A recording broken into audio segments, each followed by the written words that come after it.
welcome to the presentation. Thank you for joining us today for the holiday planning webinar. Today's presentation will focus on trends and insights to help you plan for the upcoming 2019 holiday season. Now, I'd like to introduce you to your two speakers on the line. The first is John Fetto, our Director of Custom Analytics, and joining John is Julia Malo, our Content Strategy and Insights Manager. I'll hand it over to John to kick us off. John, the floor is yours. Thanks everyone for joining, and it's really fun that I get to present with Julia today, who's joined our team in the last few months. So welcome to Julia. Let me jump right in here then.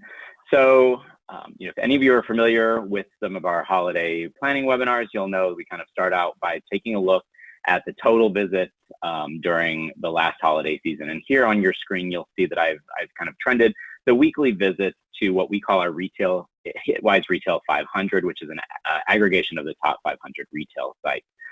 Last year, Americans paid 14.7 billion visits to that Hitwise Retail 500 custom industry during the holiday season, and that includes the months of November and December. That was about a 2% increase over what we saw in 2017, which boils down to about 1.7 billion visits each week, with the week of Thanksgiving and the week of Cyber Monday, as you can see here, being the highest traffic generating weeks of the season, with about just over 2 billion and just under 2 billion visits respectively for those 2 weeks, which is the second year in a row that we saw weekly visits for peak week surpass 2 billion. So we would expect that to be on par this year as well. And before moving on, I just wanted to say, as we're looking at the Hitwise Retail 500 here, but the top 50 retailers actually account for the lion's share of that activity. It accounts for about 75% of these visits during the holiday season, which is important because we will be switching kind of back and forth between Hitwise 500 and Hitwise 50. So speaking on that note, we also are tracking the top transaction, the online purchases for the top 50 retailers on an ongoing basis. And we're able to trend those out over time as well. So anytime a person reaches the purchase confirmation page on those top 50 retail sites, we are registering that. So we're able to count the total number of transactions that we see taking place on a mobile or desktop browser over time. And in 2018, we saw that these top 50 sites processed about 472 million transactions, which was up 15% year over year, which from 411 million in 2017. So as we saw, traffic was only up about 2%, purchases were up 15%. So more and more people are deciding to click the buy button now online, as we've been seeing in the past. Interestingly, while the peak week, which Thanksgiving and Cyber Monday was the top traffic week in 2017. In 2018, we saw the week ending 12/22 becoming like the second top week in terms of people making purchases. So those purchases are happening a little bit later and later in the season, as you can see, is evidenced by this gap here between 2018 and 2017. In 2017, people were really winding things down after 12/15, but in 2018, people just kept buying and buying all the way up to Christmas. If we can take a look at how that looked just last year, you can see also the blue line representing the total number of visits and the yellow line representing the transactions. You can see the closer that we get to Christmas, visits generally go down continually, but the transactions go up. So people are more and more inclined to be clicking, to buy as pressure, mounts as Christmas gets closer. I will say, interestingly, this spike here or bump here, I would say, towards the end of the season is not something that all sites see. In fact, the closer we get to the end of the season, the greater share of purchases are happening on sites like Amazon. And we'll talk about that in a minute, but in general, a lot of sites do see continually declining transactions over those final weeks, but Amazon is gobbling up a larger and larger share of those transactions. The only other sites that really, I guess, stand out as also following that trend are Apple, CVS, and Barnes & Noble. Those sites are also doing really well in those final weeks of the season.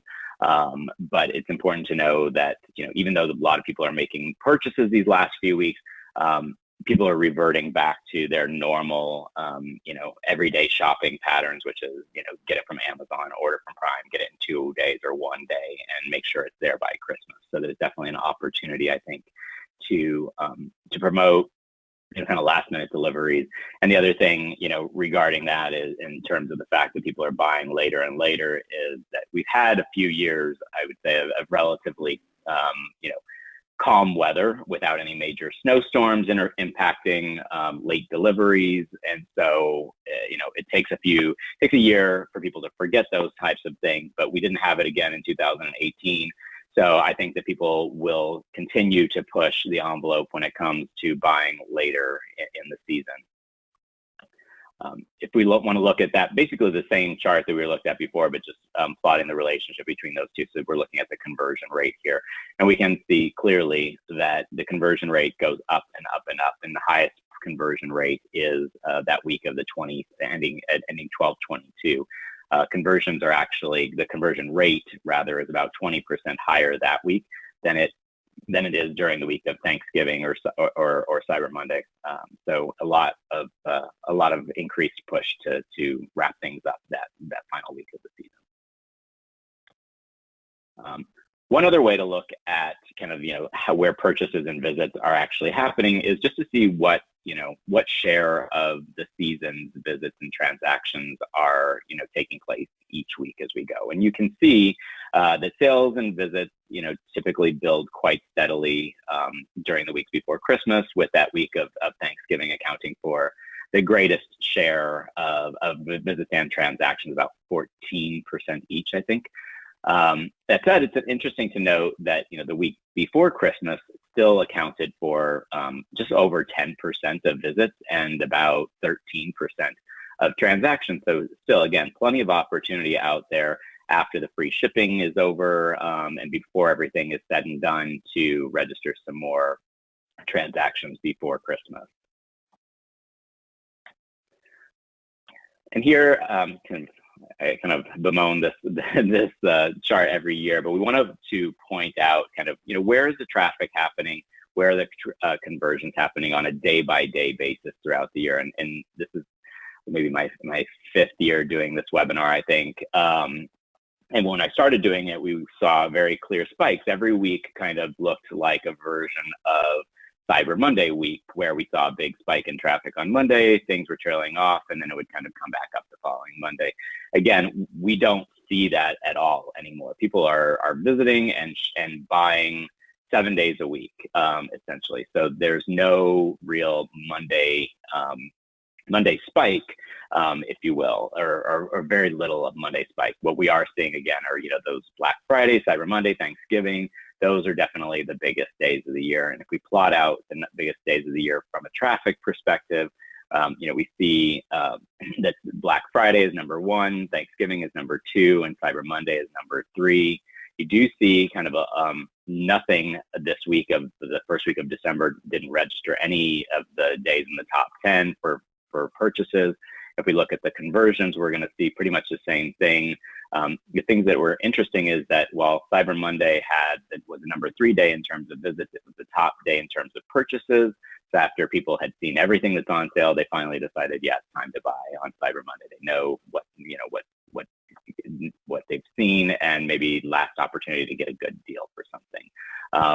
But Thanksgiving is still the 3rd biggest day in terms of purchases. So that is something we've seen just over the last couple of years, where people are not just doing their research browsing on Thanksgiving Day, but jumping online and actually starting to buy more on Thanksgiving Day.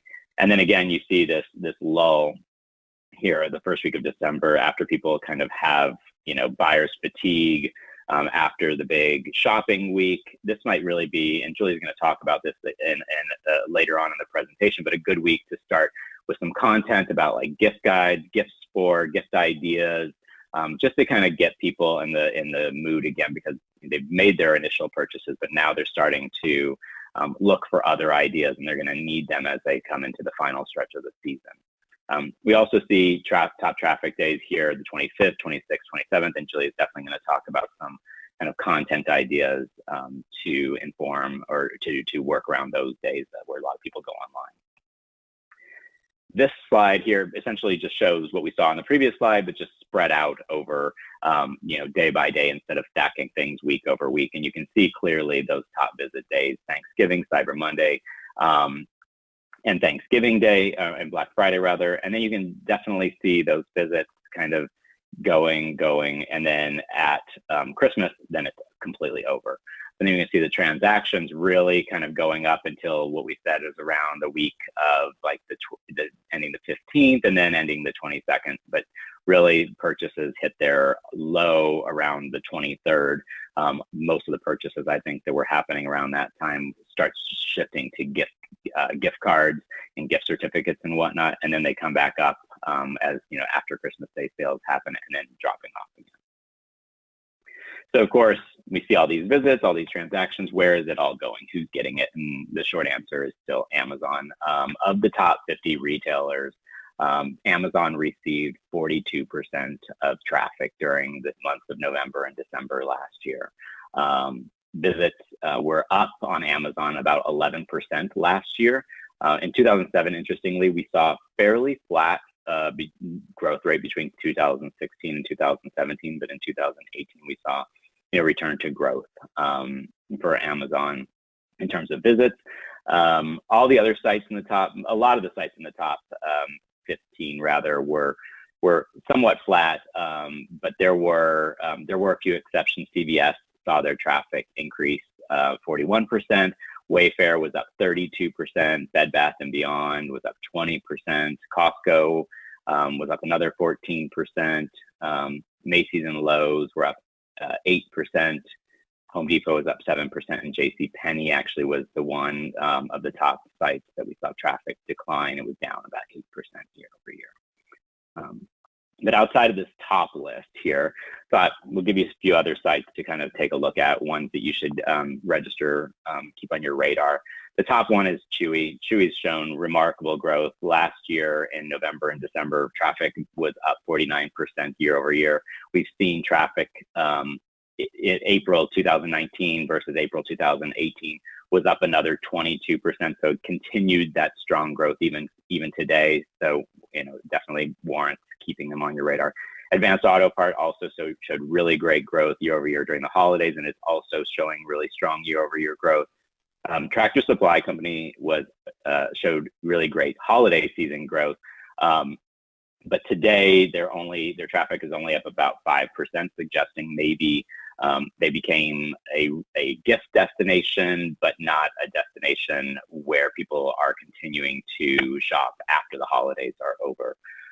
The only other ones I would mention, kind of Belk, which we see regularly, but we don't get to talk about very often, had a pretty strong growth, 18% year over year. And Ace Hardware, another hardware store, was up about 25%. One thing about these sites that we just talked about and what you're seeing on your screen here, that one of the threads aside from Chewy that I think they have in common is that they're sites that have more male shoppers, and this is definitely not the first year. I think this is the third year where we've seen these sites that are showing really strong growth being more heavily dominated by male consumers. So again, you can see the continued transition of men coming online to do their holiday shopping. So it's not just going to the auto store to buy their gifts, but they're actually transitioning their offline shopping to online transactions. Now, if you want, you can also take a look at who among those top sites that we were talking about just a couple of slides ago, what was the conversion rate? So you can see that Amazon by far had the top conversion rate of the top 15 retailers at just over 7% of visits, resulting in a purchase. It was about double the next closest competitor that we saw for Kohl's, which is a really strong competitor here. It's just over 4% conversion rate. Target and JCPenney had the next highest conversion rates of about 3%, and Apple and Lowe's had the lowest online conversion rates of just 1%. I think Apple, lower online conversion rate. I mean, it's one of those things you really do with higher price items. You do want to go into a store, or you're going to your cell phone provider site, or into like a Best Buy potentially to make some of those purchases. But Apple is where people are doing more research and browsing and going somewhere else probably to make that purchase. Now, if we look at kind of the top retailers by transaction share, we can see that, seeing that high conversion rate for Amazon explains why Amazon has gobbled up an even greater share of transactions last holiday season and continuing today. Amazon accounted for about 72% of all transactions processed by the top 50 retail sites last season, which is just, a jaw-dropping figure, the fact that they dominate that much. The closest competitor is Walmart with about 6%, which is about double the next closest competitor of Target. Excuse me. The only other retailers on this list here that really broke the 1% mark, Target, Kohl's, Best Buy, Apple, and Home Depot. That's kind of the 1% club that we've seen over the past few years. So those are really kind of the retailers that are sitting atop and kind of holding on to that share.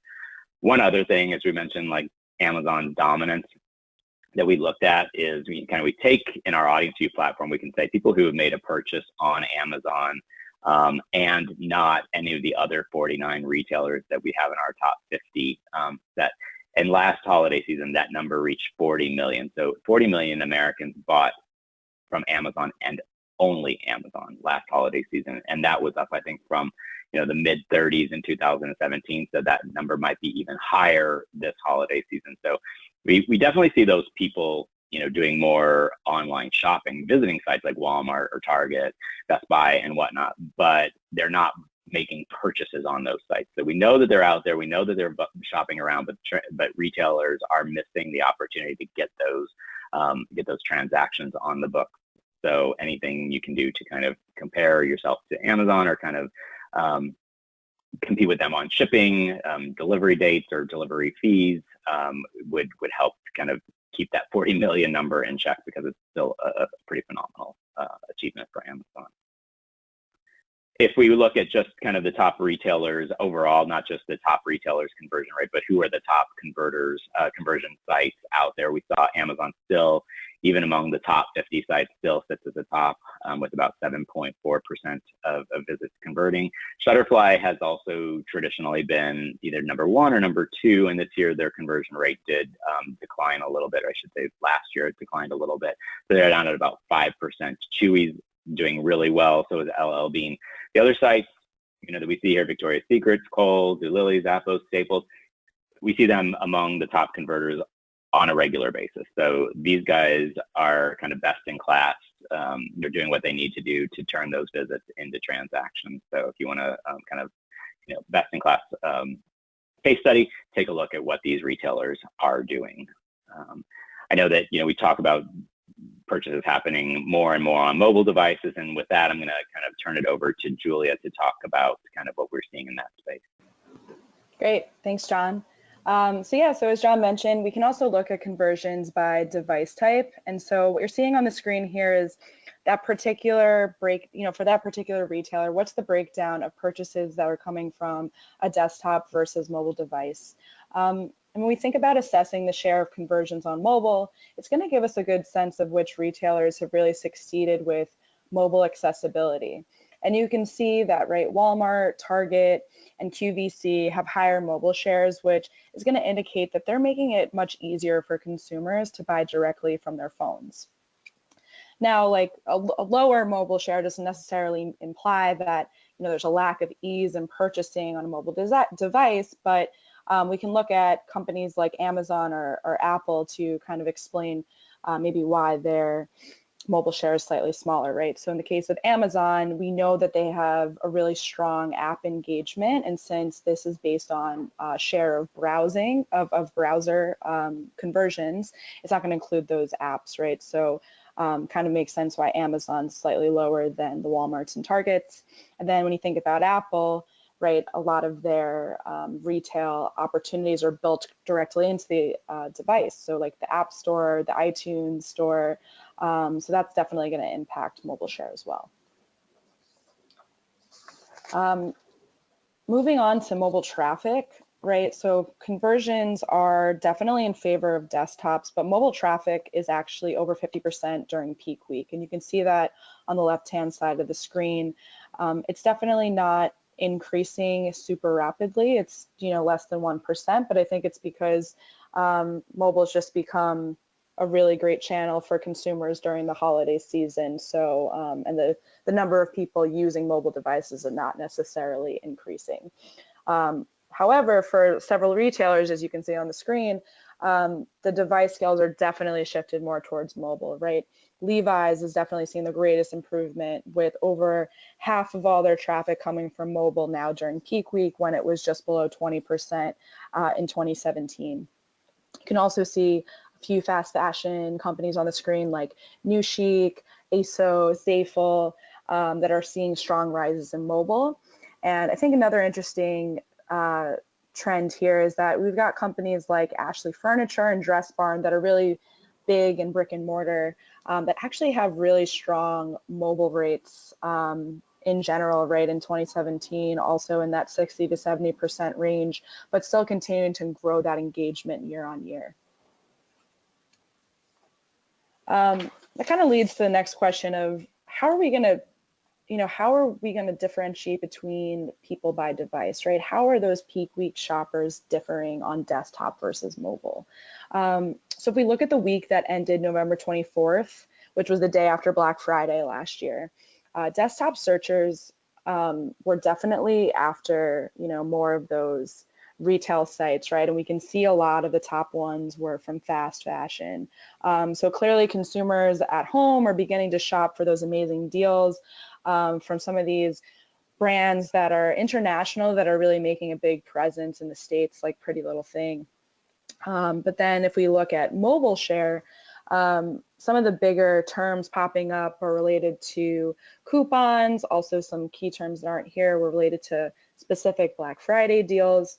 So, kind of the indicator here is that people on the go might actually be in store at like a Hobby Lobby, at an Ulta, at a Michael's, turning to their phones to look for the best deal and ensure that they have the coupons they need, so that when they're checking out, they're really taking advantage of whatever deals are going on this holiday season. So just gives us another opportunity during peak week to understand how people are shopping online, whether it's at home or on the go.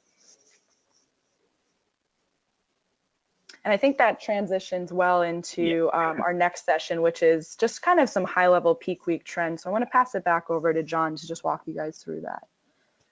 Yeah, thanks, Julia. It's interesting. I think we see, obviously during like peak week, we see a lot of traffic on both mobile and desktop devices. But I think when we look at the data, it actually shows that mobile share of visits is actually even down a little bit during the key peak week shopping days, which we hadn't really expected, and we've seen it in the years past. So I think it's just that there's so much research and traffic happening across all devices that desktop is somehow coming ahead just a little bit, even though people are out and about shopping. But also we know that people are skipping like the lines at Black Friday and just kind of staying home and doing all their shopping there.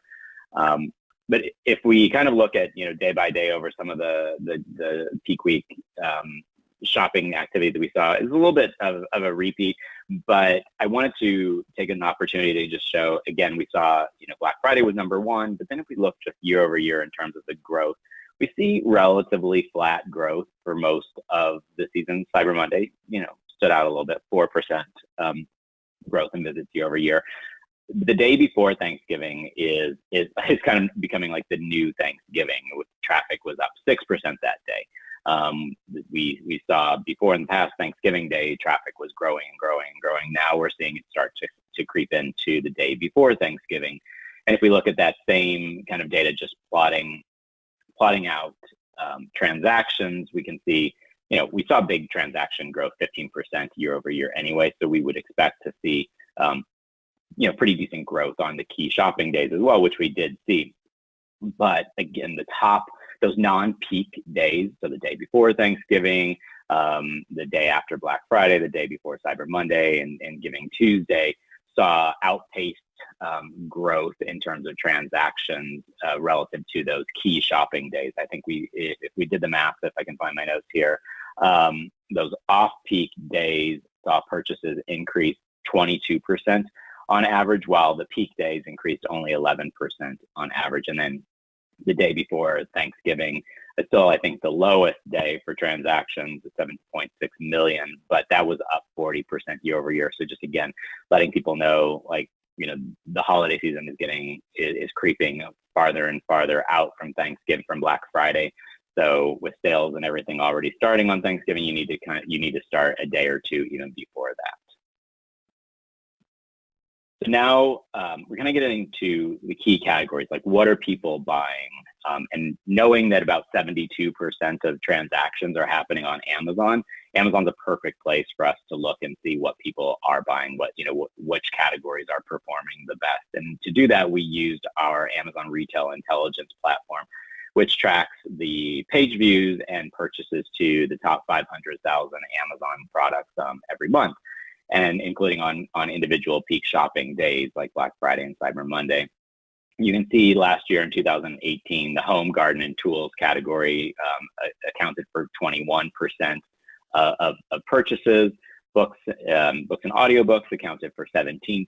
So those are also including digital downloads of those, not just physical books. Toys, kids, and baby were about 11%. So you can see those are kind of the big categories. Electronics, sorry, I was reading down, but electronics was about 20, almost tied with home and electronics, and then beauty here about 11%. So these are, your top 5 categories, I think, to keep an eye on for the holiday season on Amazon, and probably representing, websites in general. Interestingly, if we can kind of take a look at, how did those categories perform in terms of growth rate? The strongest growth categories were services, which didn't really even represent even like almost a fraction of a percent of total sales, as well as handmade. Those categories were up, 60, 70% year over year. Those services include things like, mounting TVs, smart home consultations, and things like that. So anytime you'll see a lot of TV sales, we're definitely going to see a lot of purchases of these types of services for installations. I say a lot, and it's a relative sense, but it's a growing number. And handmade is also one to keep an eye on, because that's the category of Amazon that's competing with Etsy now. Though you can see it's growing, but fairly small. Rather small percentage of purchases over there. Credit and payment and products, that's gift cards. So people are buying more and more gift cards, like millions of gift cards are purchased, which drives even more business back to Amazon, obviously. Automotive and industrial is kind of the next largest category. And then we see kind of these categories that are still relatively strong, but seeing smaller number of sales year over year. We see food and grocery actually down about 20% year over year on Amazon. Sports and outdoors, I know it's kind of a seasonal thing, but we're looking at the month of November, December, and then movies, music, and games, and that's things are becoming a little bit more digital, especially with like streaming services, allowing people to not purchase those types of media anymore, and they can just subscribe to them instead. Thought we'd kind of bring that to the forefront. But then we also, this is looking at our Amazon Retail Intelligence data, but we're also really excited to share with you in the next slide, which Julia will talk you through, but data from our Amazon Search Intelligence product. Yeah, thanks, John. So as John mentioned, we just released this product. It really focuses on the specific search terms that are driving traffic to product pages on Amazon. And something that we can also do that's really unique in this product is differentiate between organic and paid page views.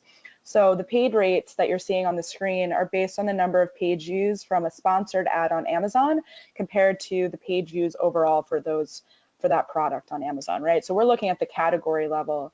And here we can see that beauty and health and food and grocery are getting much more traffic from sponsored posts than some of the other categories. But areas that are really popular this time of year for gifts, like toys and electronics and books, have much like lower paid rates, especially for books, right?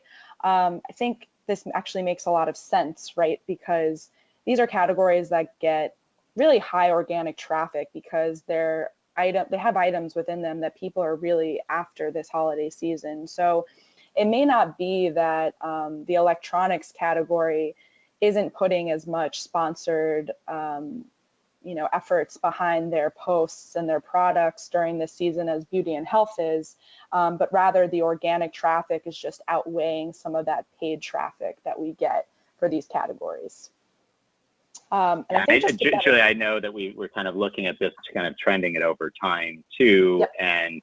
And while the categories, interestingly, so far that we've looked at have shown in aggregate relatively, steady paid rates, but if you drill within the category, the brands themselves will have fairly significant differences in terms of the seasonality of their campaigns and when are they paying for more and when are they paying for less. So I think things do start to even out at this highest level that we're looking at here. But if you drill deeper, you can definitely see, when is your competitor doing their highest levels of paid search versus you, and help you kind of start to plan around that. Yeah, I think that's a great point to make, and actually just an excellent segue for the next slide. Because I think to really just better understand what we're trying to get out here, I'd like to just go through an example with a subcategory within Amazon, right? So I wanted to focus on electric toothbrushes because I know they're a popular holiday gift. And it's easy for us to compare two of the biggest brands in the category, Oral-B and Philips Sonicare. So this is looking at November 2018 purchases, page views and paid rate. So you can see that while Philips and Oral-B's page views aren't actually that far off, Oral-B's paid rate is more than 4 times greater. So it kind of begs the question of, is this strategy working for Philips? And as we build the slide, you'll see that the purchase rate for Oral-B is double that of Philips. So it does seem like something's paying off here, but kind of going off of some of the strengths of what this data can provide, let's look at what the particular searches are that are driving traffic. And when you do that, we see that both brands are getting traffic from brand-specific terms, right? Like Oral-B replacement head, Sonicare toothbrush, but they're also both getting high traffic from this generic term of electric toothbrush. But Oral-B is definitely getting a much higher paid rate for that term. It's actually a really good strategy during this season, right? Because most shoppers that are new to a category are not going to be as aware of what the brands are. They want to do a lot more information gathering, and it's just more natural for them to use a generic term like electric toothbrush to come into the category and start assessing the different products that are there. So for Oral-B to put a high paid rate behind this term is a good move. Now for Philips, obviously they have a much lower paid rate, but they may actually think they're allocating enough money to this particular term, but that's why this contextual view is so important, right? Until they can see how much Oral-B is bidding, they may think that their strategy is working. I was going to say, Julia, one of the things we see here, and we don't have it here, but like the replacement head companies are bidding like crazy on a lot of these terms too. So it definitely starts to impact the bottom line, even for Philips and Oral-B when it comes to reordering. If you bought a toothbrush, these companies are already like trying to get you to place your replacement heads when those are high margin products for Sonicare and Oral-B, but lots of discounted companies are out there trying to make sure that they're seeing purchase paid rates of like 50% and up, I think sometimes. Yeah, absolutely. It's really amazing what those companies have been able to do, and how Amazon has been such a great platform to provide that opportunity for them.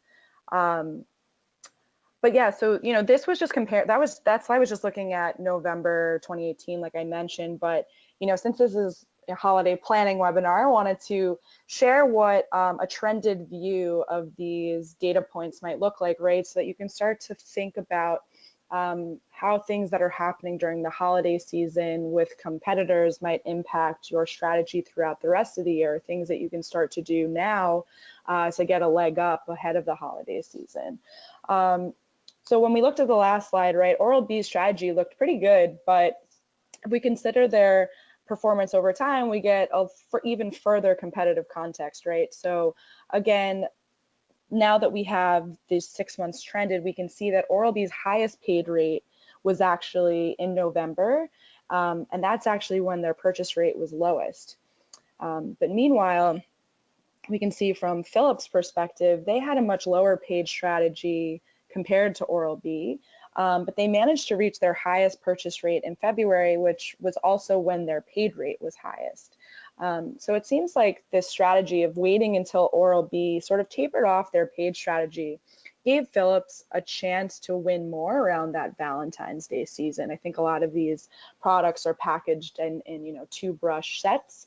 So kind of interesting to wait from one holiday season around, the Christmas time versus like a couple's holiday around Valentine's Day. But also what's interesting in the month of February is that we're seeing that's actually when Oral-B has its highest purchase rate, despite having a lower paid rate. And that sort of disconnect shows us that the purchases are actually being driven more likely by brand loyalists, right? More by consumers who are already familiar with Oral-B. So they may be people who are after more of those replacement heads, and therefore, just the traffic coming through from paid is going to be a little lower in that month. So certainly Oral-B is still doing well. And I think that it's important to note that the strategy they had in November about putting paid behind generic terms is actually a strong one, especially if their goal is to engage more with new customers in this category.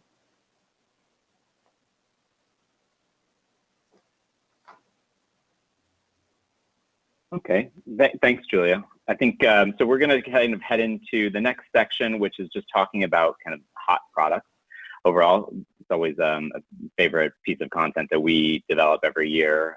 So this is a recap kind of 2018's hot products, and a lot of them are going to probably be, repeats this year, and I'll discuss kind of those that I think I have my money on again this year. But last year, on search engines, we saw the top item, the most searched for item was Fallout 76, which is a video game.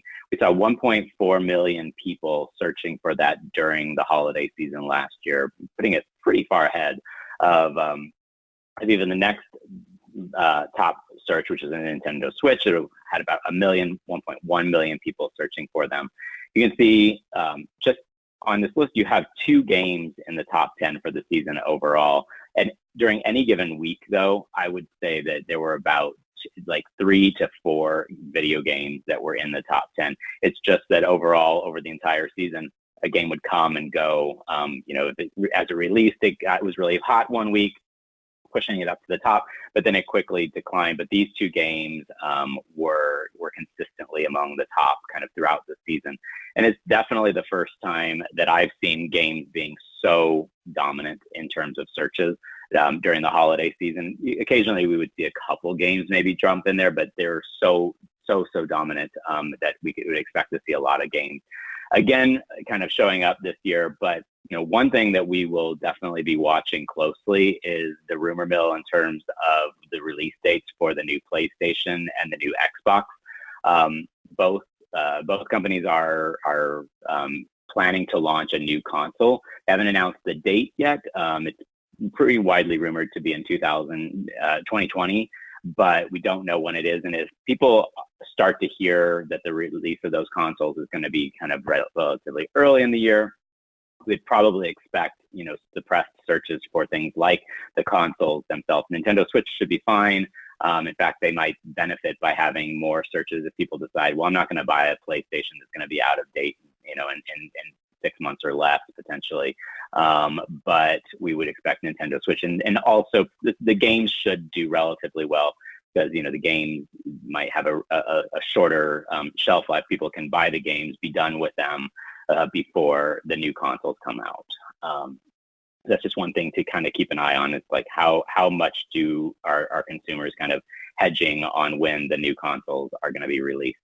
The other thing to kind of keep an eye out is Apple Watch versus Fitbit. We had seen in the past that the closer that that Apple Watch got into kind of Fitbit territory, or the more Fitbit got into Apple Watch territory in terms of the things that it can do, the closer and closer that they became. In 2017, Apple Watch surpassed Fitbit, but this year Fitbit came back with more people searching for Fitbit than Apple Watch. So it'll be another one to kind of keep an eye on and see how are people considering Apple Watch and Fitbit and other fitness trackers. We also don't know what new phones Apple is going to be releasing this year. This last year was also kind of the first year that we saw a phone in the top 10. Usually we see the phone spike closer to when the phone's released, but don't necessarily show up as a holiday item. So I'm not sure if that's going to happen again this year. But AirPods, it showed up last year. We kind of had 2017 was the year that they kind of missed, that they didn't deliver on, but then they kind of came out in 2018 and were a strong holiday item. Over the top, like streaming devices like Roku, and now we have televisions like the Insignia Roku televisions and TCL TVs with Roku and other kind of streaming platforms built into them. Those are almost certain to be top gift items, or self-gifting items this holiday season.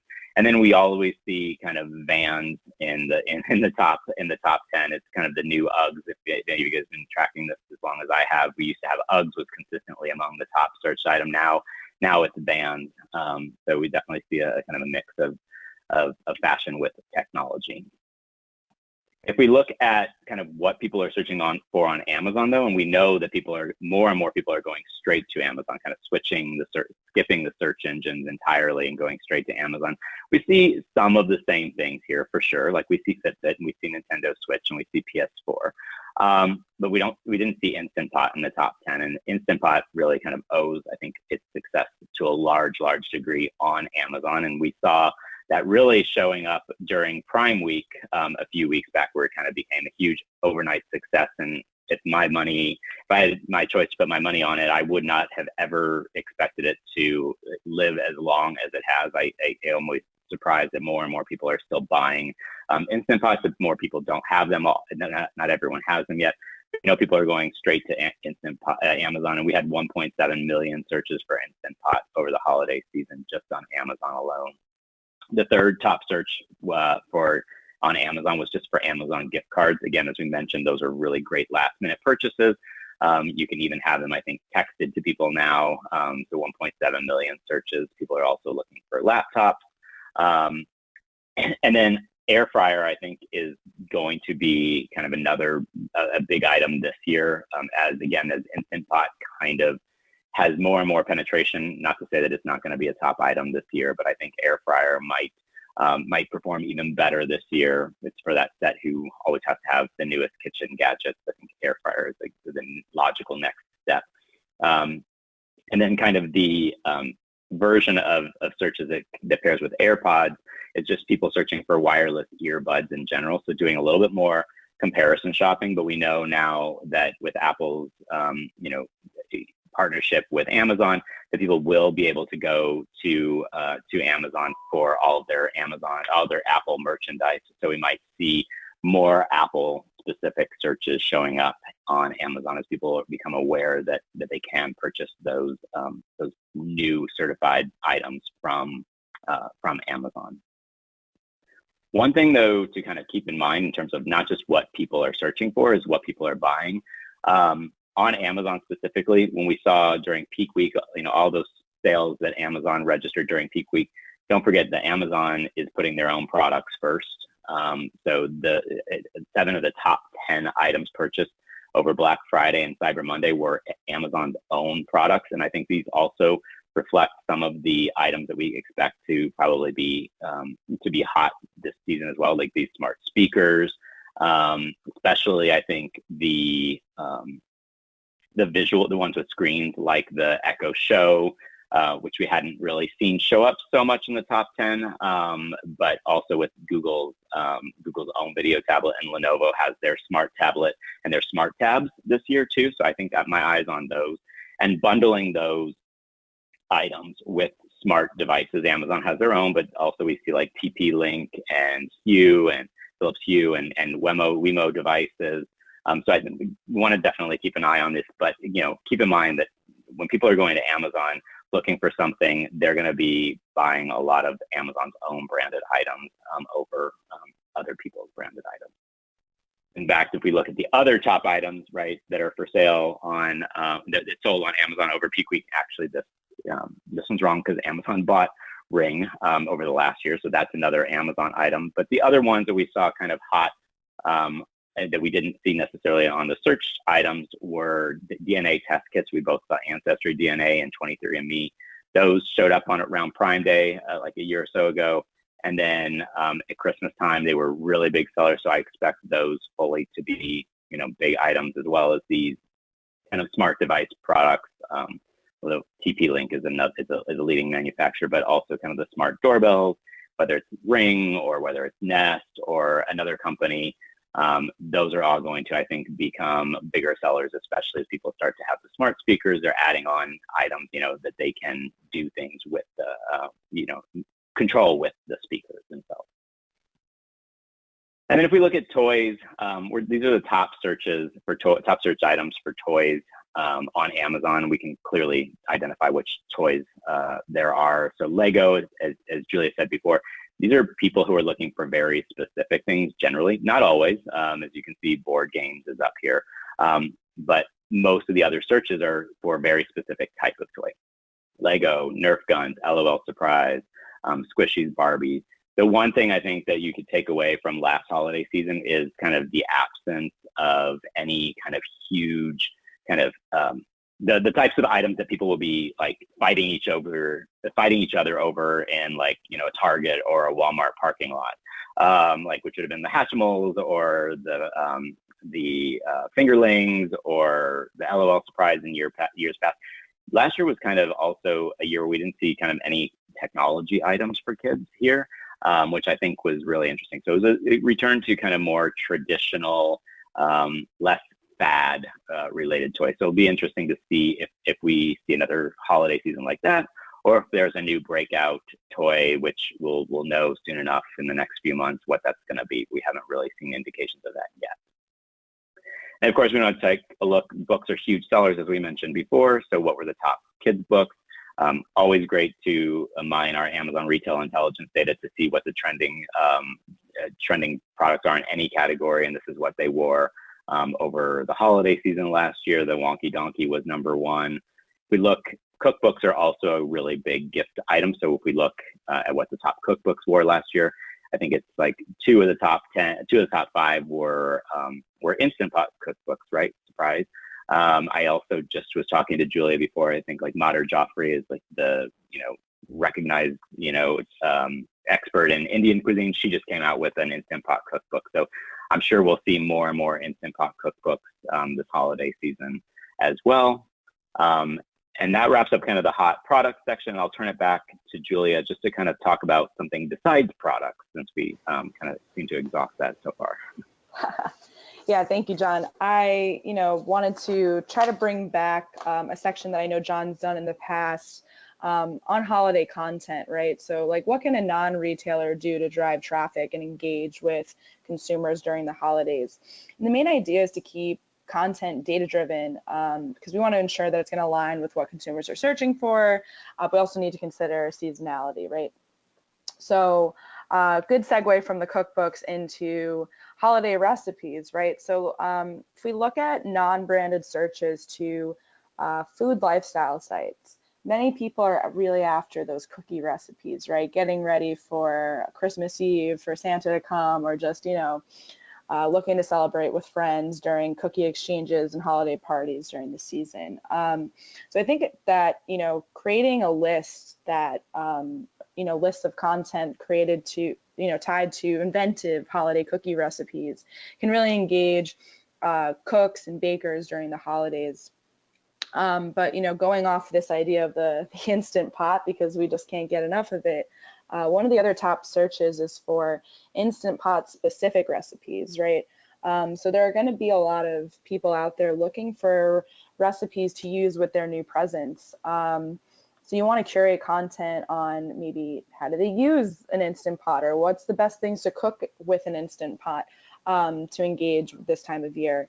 And you might also just want to look out for other products where this can apply, right? Air fryers had become very popular products over the past few seasons, and I know I can speak for myself. I'm not quite sure what you would make with it other than fries, but I'm sure there's great content that can be curated around giving people inventive ideas and then kind of getting them onto your website, hopefully getting them to be exposed to other content that's happening there as well. So recipes is just one way to engage, but another time to engage with people during the holidays is actually after gift giving has happened. So if you look on the screen, you can see a really big spike for how to set up blank searches on Christmas Day.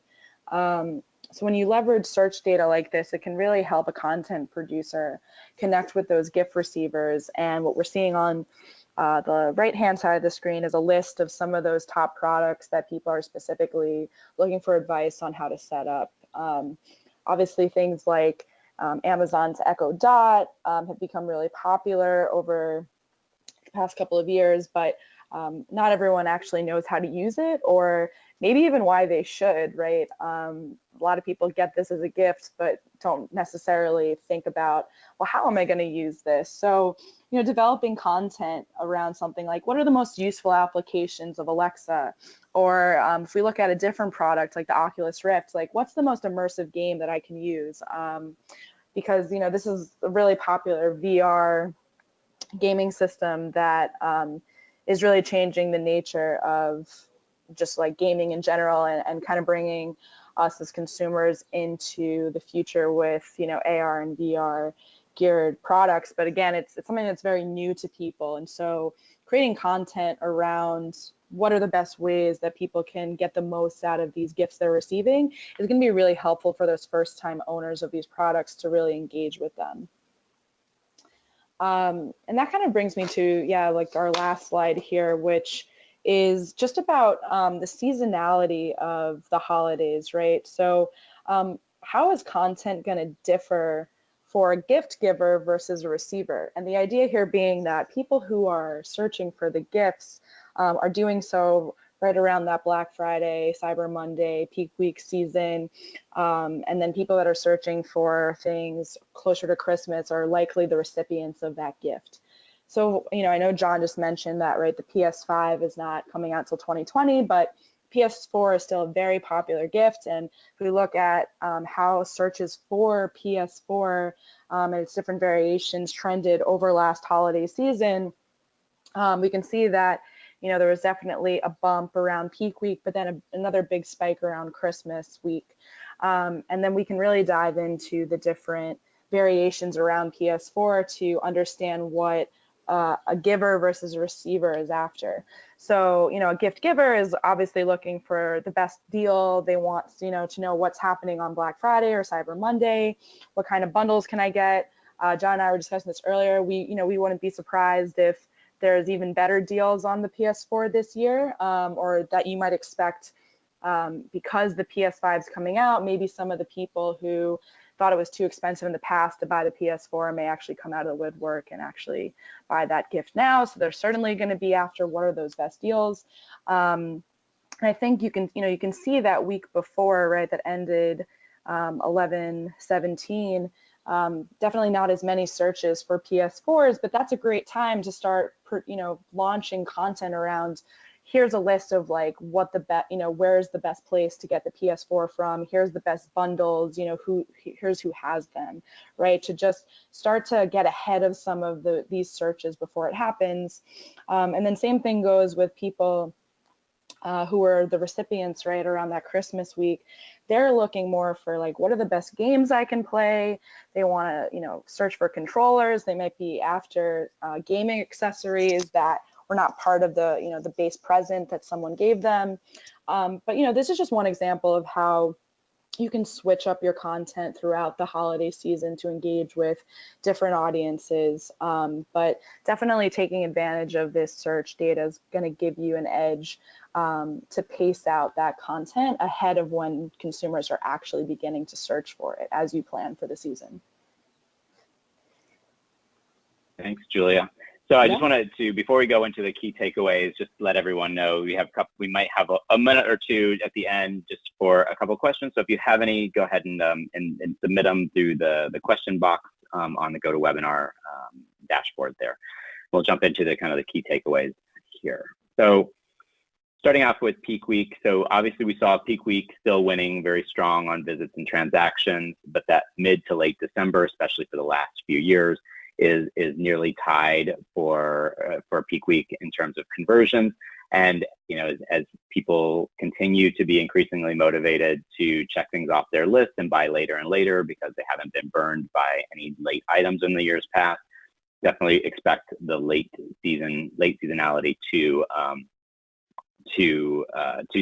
perform very strongly again. But as we said before, those last minute shoppers continue to grow, but Amazon is getting an even greater share of those transactions. As we see other retailers besides Amazon have their best opportunity to sell into across consumers the week of Thanksgiving and on Cyber Monday. But then after that's over, people kind of revert back to their normal shopping behaviors and go back to Amazon. So what that means when they're buying late in the season, they're buying again from Amazon and a couple other retailers that stand out. But again, if people are moving more and more to that last minute shopping, as we expect, again, how do you keep yourself from, becoming another victim to Amazon's success? How do you capitalize on those last minute purchases? Whether it's, in terms of free shipping or cutting the delivery times down, that's going to, I think, be your best bet to getting into them. Staying on top of Amazon native search, as we saw before, we saw that people are searching for things differently that on Amazon than they are necessarily searching for on search engine. We also know that with Amazon's, sponsored search business, that sponsored search is a great way to get visibility for your brand. If you're a large brand, you need to really work on defending your share. Or if you're a small brand, how can I actually invest relatively small dollars and nip at the heels of some of these monster players out there, as we've seen with the example of some of those replacement brush companies, or maybe you have something that some of those larger companies aren't yet offering, and that you can identify some of the trends in what people are searching for on Amazon to start bidding more aggressively on some of those terms, because that it's a kind of a differentiator between you and your competitors out there. And also understanding, as Julia walked us through, the seasonality effect. So knowing when your competitors' seasonal bidding campaigns are occurring will really help you plan ahead for the holiday season to come. As we saw before, 40 million people bought just on Amazon alone last year. They put their products first. So if you are, selling on Amazon or working your partnership out with Amazon, make sure you kind of shore up that relationship, and also keep an eye on Amazon's own private labels, because that's another thing that we've seen in the past. As Amazon, we saw TP-Link is one of the great top smart plugs and other technology devices, but now Amazon has its own smart plug that works directly with Alexa. So when they see success somewhere, they will often jump in with their own private label. Want to make sure that you keep an eye on what Amazon is doing there as well. As Julia just mentioned, search, content-driven search is going to be the most SEO friendly, obviously. Knowing what people are searching for around the holiday seasons will allow you to prepare that content well in advance and not scrambling to develop that content after when it's too late. Also, keep that content live and refreshed year round, so your site is recognized as a leader for that content once the holiday searches start to come in. That goes the same not just for content sites, but also retail sites. Leave your Black Friday pages up year round, because people are probably already searching for Black Friday stuff. Not just us early birds here in the planning stages, but people are always searching for Black Friday, and that seems to get started earlier and earlier as well. Focusing on individual days during peak week, we broke peak week out a number of different times. Like by the day before Thanksgiving, we saw that day is notably up, not just for visits, but especially for transactions. What can you do the day before Thanksgiving? What can you do on Black Friday on Thanksgiving? Every day, this is a marathon, but every day there are sprints to win and lose, and understanding how what your plan is for every single day, I think, is critical to not lose market share to your competitors. And again, one thing that we will absolutely be keeping an eye on is what's happening on Prime Day. It's the single best indicator of what's going to be big sellers during Black Friday and Cyber Monday. So kind of stay tuned for some of the forthcoming content that we're going to be developing on that topic. Thank you everyone for your time, and have a great rest of the day.